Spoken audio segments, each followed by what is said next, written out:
فاليوم ننجيك ببدنك لتكون لمن خلفك آية وإن كثيرا من الناس عن آياتنا لغافلون।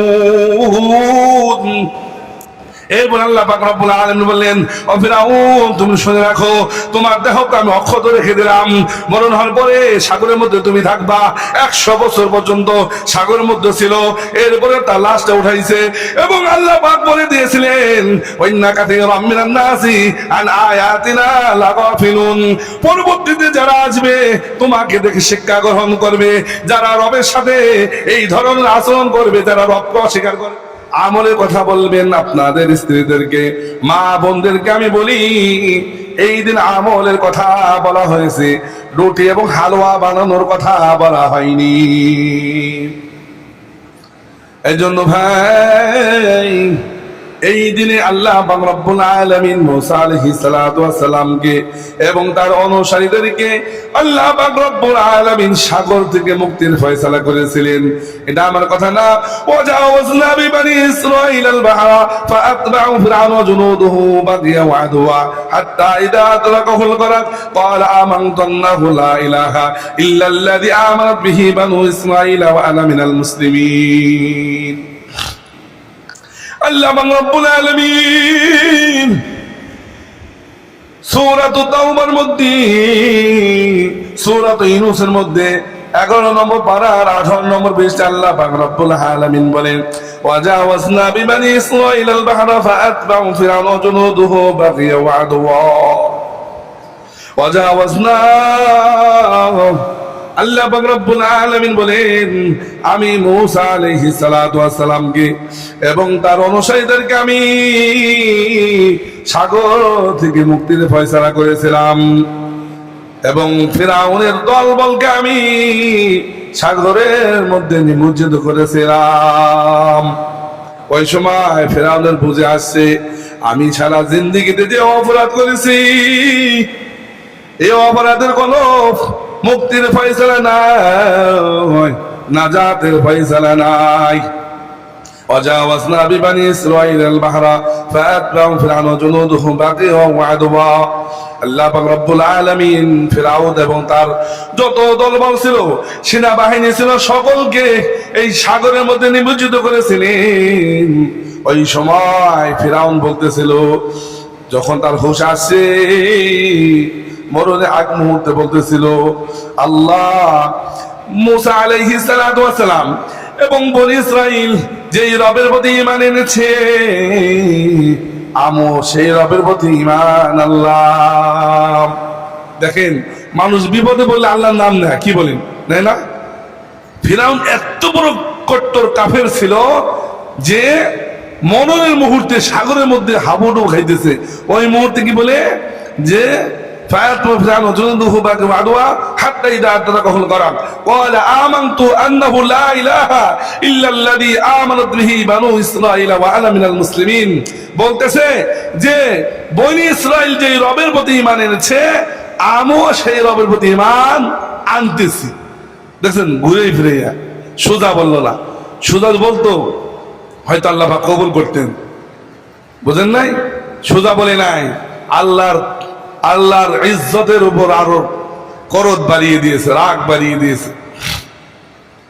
এরপরে আল্লাহ পাক রব্বুল আলামিন জিবরাইলকে বললেন, ও জিবরাইল, ফিরআউনকে ধরো এবং সাগরের নিচ থেকে যে পচা কাদা মাটি আছে সেটা উঠাইয়া ওর মুখের মধ্যে ঢুকাইয়া দাও, আর যেন আমার উপর কোনো ঈমানের কথা না বলতে পারি। কারণ আল্লাহর তার যে সিফাত আছে, যে আল্লাহকে একটু ডাকলে আল্লাহর অন্তরের মধ্যে একটা মায়া তৈরি হয়ে যায়, বুঝলেন না? হতে পারে যে মৃত্যুর আগ মুহূর্তে মায়া তৈরি হয়ে যাবে। এই জন্য বললেন যে সাগর থেকে পচা কাদা যে মাটি আছে সেটা উঠাইয়া তার মুখের মধ্যে ঢুকাইয়া দাও। আদরাকুহুল গরাক قال آمنت أنه لا إله إلا الذي آمنت به بنو إسرائيل وأنا من المسلمين। এবং বলতেছে যে আমি এখন কি মুসলমান হয়ে গেলাম। বুঝতে পারছেন? দেখবেন, মৃত্যুর আগ মুহূর্তে কেউ যদি কালিমাত পড়ে এবং আল্লাহর প্রতি ঈমান আনে, সেই ঈমান গ্রহণযোগ্যতা নেই। আপনার গরব মানে মৃত্যুর যে একটা কষ্ট, মৃত্যুর যন্ত্রণা শুরু হয়ে গেলে ওই মুহূর্তে যদি আপনি ঈমান আনেন, সেই ঈমান গ্রহণযোগ্যতা নেই, সেই ঈমান কবুল হবে না। যেমন পশ্চিম দিকে সূর্য উঠে গেলে কেউ যদি বলে লা ইলাহা ইল্লাল্লাহ মুহাম্মাদুর রাসূলুল্লাহ, সেই ঈমান গ্রহণযোগ্যতা নেই। কারণ পরীক্ষার হলে যদি পরীক্ষার যেই প্রশ্ন করা হয়েছে সেটা ফাঁস হয়ে যায়, ওই পরীক্ষা দিলেও কোনো ফায়দা নাই, না দিলেও কি না কোনো ফায়দা নাই। ঠিক তেমনি আমরা বর্তমান পরীক্ষার হলে আছি, যেই দিন সূর্য উঠে যাবে সেই দিন যদি আমরা কালিমা পড়ি, আল্লাহর প্রতি পূর্ণাঙ্গ ঈমান আনি, সেই ঈমান গ্রহণযোগ্যতা থাকবে না। ঠিক তেমনি ফিরআউন ওই মুহূর্তে, মরণের আগ মুহূর্তে তার বুঝে আসছে যে আল্লাহ আমি তো কত অপরাধী না করেছি, আমি কত অন্যায় করেছি। ওনার ইতিহাস আছে, প্রতিদিন সকালবেলা ঘুম থেকে উঠে নাস্তা খাওয়ার আগ পর্যন্ত 1000 বনি ইসরায়েলের শিশুদেরকে হত্যা করে সকালবেলা নাস্তা তিনি খাইতেন। এত বড় সে মানে জালেম ছিল, মানুষকে হত্যা করতো নির্মম ভাবে। বনি ইসরায়েলের সমস্ত শিশু মানে ছেলে সন্তানদের হত্যা করতো। একবার তিনি বলে দিয়েছিল যে বনি ইসরায়েলে একজন নবী আসবে, যেই নবী তোমার সমস্ত ক্ষমতাকে বাতিল করে দিবে। এই সংবাদ শোনার পর থেকে বনি ইসরায়েলের অসংখ্য শিশুদেরকে, ছেলে শিশুদেরকে হত্যা করেছে। এটা আমার কথা না, কোরআনের মধ্যে আসছে, এটা বুঝতে পারছেন? এরপরে তার মধ্যেও আল্লাহ পাক রব্বুল আলামিন ওই বছরে, যেই বছরে এই হত্যা শুরু হয়েছিল, ওই বছরে আল্লাহ পাক রব্বুল আলামিন মূসা আলাইহিস সালাতু ওয়াস সালামকে পৃথিবীতে পাঠিয়েছিলেন। এখন স্বপ্ন দেখিয়েছে যে তুমি তোমার সন্তানকে, মানে মূসা আলাইহিস সালাতু ওয়াস সালাম মাকে স্বপ্নে দেখিয়েছে যে তুমি তোমার সন্তানকে একটা বাক্স বানিয়ে নীল দরিয়া তোমার ছেড়ে দাও, আমি রব হেফাজতের দায়িত্ব নিলাম, আমি মূসা আলাইহিস সালাতু ওয়াস সালামকে নিজেই হেফাজত করব। এরপরে শুনছেন আপনারা যে বাক্স যাবে স্রোতে, অত স্রোত উল্টে যায়, উল্টে গিয়ে ফিরাউনের ঘাটে গিয়ে অবস্থান করেছে। ওই দিন ফিরাউন এবং তার স্ত্রী আসিয়াকে নিয়ে তার বিনোদনে বের হয়েছিলেন আনন্দ ভর্তি করার জন্য।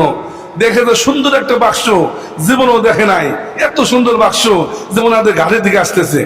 আসিয়া একটু আল্লাহ ভক্ত ছিল। এরপরে বলল স্বামী, অনেক সময় দেখবেন স্বামী যত কঠোর হোক স্ত্রীর সামনে নরম হয়ে যায়। কি বলেন, হয় না? মাঝে মধ্যে যত কঠোর হোক অনেক সময় স্বামী স্ত্রীর কথা মাঝে মধ্যে শুনে। ওই মুহূর্তে উনি যখন বলেছিলেন যে বাক্স যেহেতু আসতেছে তা আমরা দেখি বাক্সের মধ্যে কি আছে। বাক্সের মধ্যে যখন বাক্স ধরতে গেছে ফেরাউন, আবার চলে যায়। আসিয়া যখন ধরতে গেছে কাছে আইছে, খোলা আবার দেখে শাহাদত আঙ্গুল দিয়ে মধু বের হইতেছে, এবং এই যে মধ্যমা আঙ্গুল এটা দিয়ে দুধ বের হইতেছে, উনি সেটা পান করতেছে।